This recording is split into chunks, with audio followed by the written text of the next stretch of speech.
friends! Welcome back to my channel and thank you so much for coming back for another cleaning motivation.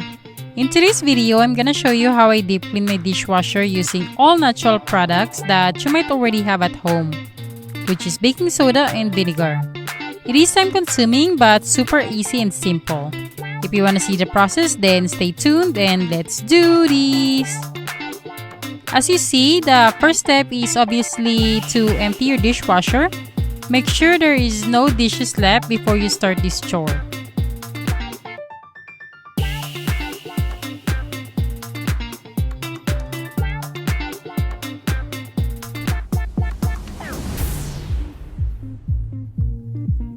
Next step, I'm gonna take out the filter part and wash it. If you haven't taken out or checked your dishwasher's filter before, you might want to do that. That thing can get really gross and nasty, guys.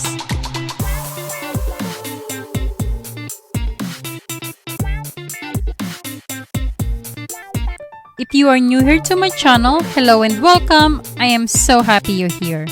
My name is Selle. I am a wife and a working mommy to an 8-year-old sweet boy. I would love for you to subscribe and join my YouTube family for more cleaning motivation, organization, and mommy lifestyle. I upload new video every single week. If you are a returning subscriber, family, or friends, thank you so much for coming back and watching. I really do appreciate you.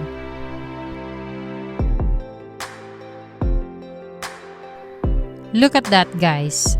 That's nasty. My dishwasher is fairly new too. It's about 3 to 4 months old and I haven't deep cleaned this till now. If you haven't cleaned your dishwasher in a while, you might want to reconsider that. And if you've never cleaned your dishwasher before and you use it every single day, you might want to think again and start cleaning it. It is very important that you take out the filter and actually wash it because that's where all the gunk gets stuck. And you won't see it till you actually open it and take it apart. To wash the parts, I'm just using regular dish soap and water, and I also got this cleaning toothbrush from Target. This is what I use to get to those hard to reach areas.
Here, I'm just scrubbing the base of my dishwasher with my sponge and some dish soap.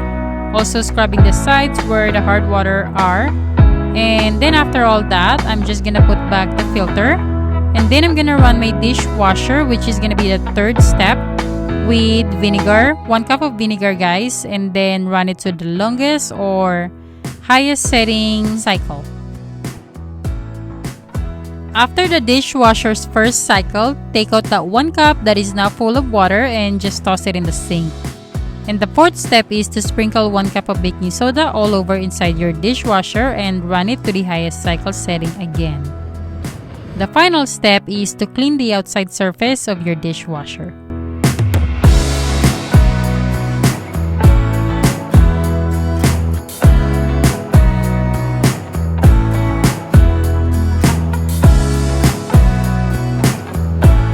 And that is it, guys. See, it's super easy and simple.